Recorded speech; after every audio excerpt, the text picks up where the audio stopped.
Kamu sudah belajar dengan sangat gigih, kemudian kamu sudah menonton banyak tutorial, kemudian kamu rasanya sudah memberikan segalanya, tapi masih mentok di situ-situ aja.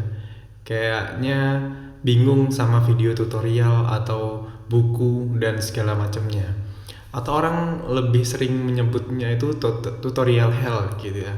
Kamu stuck di tutorial, kamu kayak nggak bisa berpikir secara kreatif, kayaknya skillnya nggak bertambah-tambah. Nah, gimana caranya biar bisa keluar dari kondisi ini dan kemampuan belajarmu itu semakin meningkat, naik tajam kayak gitu. Kita bahas videonya di kali ini. Jadi beberapa hari yang lalu ada yang tanya, Mas saya ini udah belajar tapi stuck di tutorial. Untuk itu ada 9 cara buat kamu biar bisa keluar dari situasi ini. Yang pertama, buatlah sebuah atomic project atau project kecil-kecil gitu. Jadi kadang-kadang kalau kita mau belajar di tutorial ya, berkali-kali biasanya tutorial kan udah belajar itu secara terstruktur. Sorry ada motor lewat. Padahal ini udah jam 2 pagi. Ya, buatlah project-project kecil. Nah, ini project-project kecil ini biasanya bakal ngebantu teman-teman. Usahakan untuk misalnya mempelajari sesuatu. Katakanlah mempelajari CSS. Oke, dari CSS ini aku mau bikin apa? Katakanlah mau menggambar kucing pakai CSS atau menggambar tikus atau menggambar muka. Ada mata, ada mulut, ada telinga, ada muka, kayak gitu kira-kira. Ya buat aja dulu. Jadi kamu mempelajari sebuah skill yang kamu butuhkan untuk menyelesaikan project. Jadi dari situ kamu bakal dilatih untuk berpikir secara kreatif gitu kan. Kemudian yang kedua, ajari dirimu sendiri cara belajar. Nah, jadi itu ada sebuah materi yaitu cara belajar yang biasanya selama ini kan kita kalau di sekolah itu kita udah dikasih tahu nih kurikulumnya ini. Sebenarnya itu bagus-bagus aja, ngasih roadmap ke kita, ngasih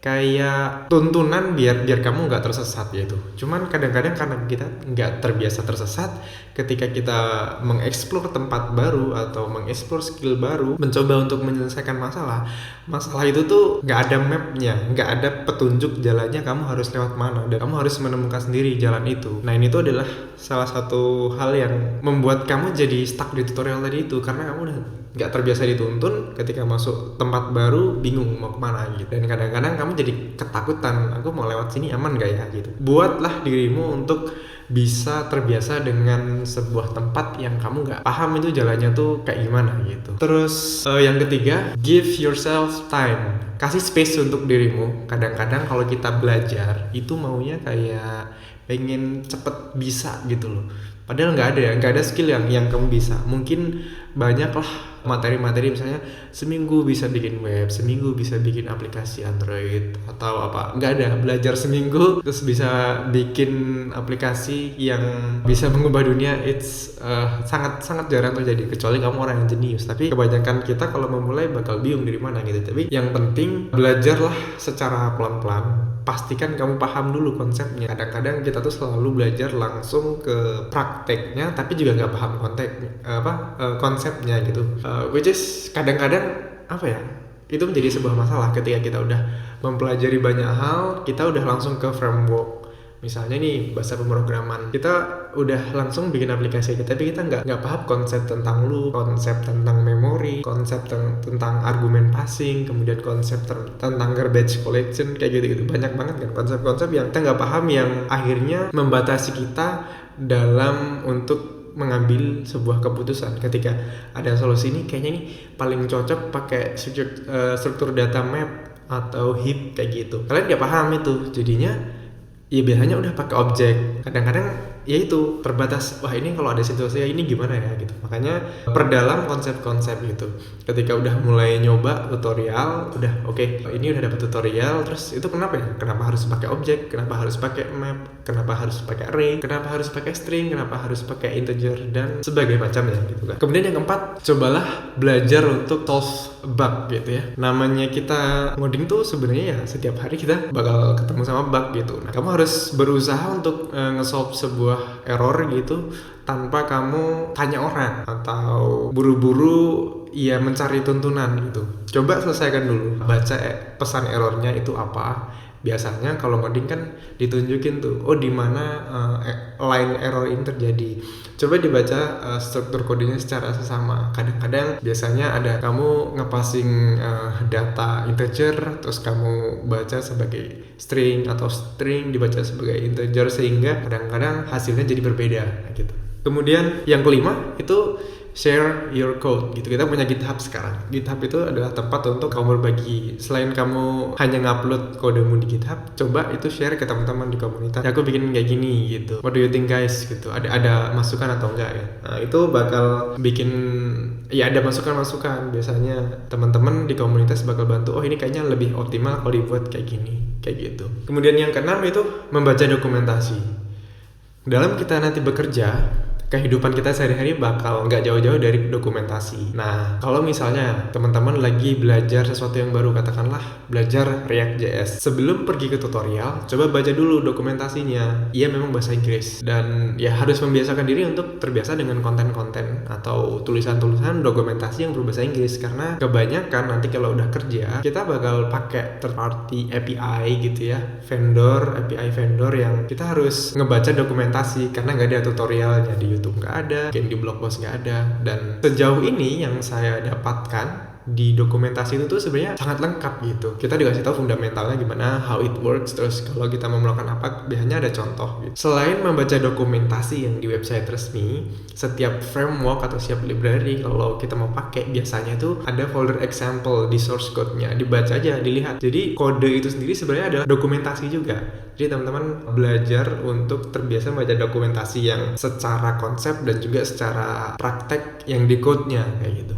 Terus yang ketujuh, ya ask for help. Jadi mintalah bantuan, bergabunglah di komunitas. Gimana caranya nemuin komunitas? Cari aja di Google komunitas, misalkan web programming Jogja, Jakarta, Bandung, Bali, dan segala macam. Gabung di komunitas, biasanya bakal ada tuh yang share link-link Telegram untuk komunitas. Ya macam-macam, banyak. Di setiap kota biasanya ada gitu. Kalaupun di kotamu nggak ada ya join di kota lain nggak apa-apa gitu. Atau yang nasional, yang Indonesia gitu. Misalnya Laravel Indonesia, Node.js Indonesia, itu bakal banyak nanti pesertanya dan kamu bisa bertanya banyak hal gitu. Tapi usahakan bertanya satu hal yang jelas gitu. Misalnya kamu mau bikin sesuatu, tunjukkan aku sudah melakukan step A, B, C, dan D, kemudian sekarang ada masalah di sini. Kira-kira dari step yang sudah aku lalui itu ada yang kekurangan nggak? Atau ada nggak yang pernah mengalami situasi kayak gini dan jalan terbaik untuk keluar dari masalah ini apa? Bertanya secara jelas. Kemudian yang kedelapan, tulislah technical blog gitu ya. Jadi kalau teman-teman lagi belajar, ketika kita mengajarkan lagi, itu biasanya kita bakal menggali lebih dalam lagi, dan itu akan membuat kita jadi lebih paham gitu. Saya sering banget sih ketika belajar sesuatu terus ya aku coba tulis blog dan jadi tambah lebih paham. Dan jangan takut sih kalau misalnya kita nulis blog, kita ngerasa kayak blog kita tidak legit gitu ya. Kadang-kadang kayak pemahaman kita kayaknya kurang 100% gitu ya. Justru itu, kalau misalnya pemahamannya kurang bagus ya dipertajam lagi. Bagian mana yang masih bingung gitu. Tanya di forum atau baca-baca buku atau baca-baca blog kayak gitu. Semua metode atau resource sumber pembelajaran yang ada itu digali lebih dalam. Nanti kalau misalnya udah mentok kayaknya segini pahamnya, nanti ya udah ditulis aja, nanti dilempar ke forum di Facebook atau di Reddit, di Telegram dan segala macamnya. Minta aja saran dari teman-teman. Biasanya saya sering banget sih kadang, wah ini bingung nyari resource juga nggak ada. Nanti udah di-share aja. Biasanya ada yang salah nih di urusan kita. Bakal ada yang komen, jangan diambil hati. Itu adalah kesempatan kita untuk dapat pembelajaran gratis. Terus bonusnya nanti kalau kamu sering rajin nulis itu bisa jadi kayak dapat kesempatan. Biasanya ada orang yang ngikutin tulisanmu, bisa nawarin kerjaan sebagai penulis, atau oh ini orang cukup punya skill dan rajin, bisa dapat lowongan pekerjaan juga gitu. Karena dulu aku dapat project besarku pertama tuh lewat tulisan. Kemudian yang ke-9 ya tetap belajar. Belajar itu nggak cukup dari satu sumber aja. Misalnya hanya menonton video YouTube itu nggak cukup. Kamu juga perlu membaca buku, kamu perlu membaca blog, kemudian kamu perlu kayak menonton conference gitu ya, kayak seminar-seminar online banyak kan yang di share di YouTube. Dan kamu juga perlu bikin project gitu. Skill kita itu kalau kita mau dapat pemahaman yang utuh itu dihasilkan dari kombinasi yang banyak gitu. Jadi kalau kamu sekarang masih stuck, bisa jadi sumber belajarmu itu ya sempit. Nah, sehingga kamu nggak memiliki pemahaman yang utuh dan bingung aja. Jadi kalau masih stuck tuh berarti masih belum paham. Ya udah, give yourself time gitu. Kasih waktu buat dirimu untuk memahami itu. Ada orang yang dia cepat paham, ada orang yang dia lambat paham. It is okay. Setiap orang punya kemampuannya masing-masing. Itu aja sih. Sebenarnya ya, paling kerasa banget ya kalau di aku tuh, yang kerasa banget membantu untuk skillku bisa naik gitu, bikin project. Nah, ini mungkin yang terakhir ya, 10 jadinya nih. Nih bonus nih. Yang ke-10 itu berkontribusi di project open source. Nah, biasanya kalau di project open source itu biasanya bakal banyak tuh kita kalau nge-submit pull request, kayaknya bakal di komen. Nah, di komen-komenan itu kamu bakal belajar banyak hal yang biasanya kamu gak dapatkan di tutorial-tutorial, di buku-buku gitu. Karena kan namanya teknologi, kita berkembang sangat pesat. Orang-orang yang membuat konten yang komprehensif di YouTube misalnya, atau di blog, atau di buku itu nggak bisa mengimbangi teknik-teknik baru yang lebih efisien gitu. Mungkin itu aja ya. Mudah-mudahan kalian bermanfaat dan tetap semangat belajar sih. Intinya perbanyak resource, sumber daya, sumber tempat kamu untuk belajar ya, memahami topik yang sedang kamu geluti saat ini. Mudah-mudahan bermanfaat. Sampai jumpa di video berikutnya.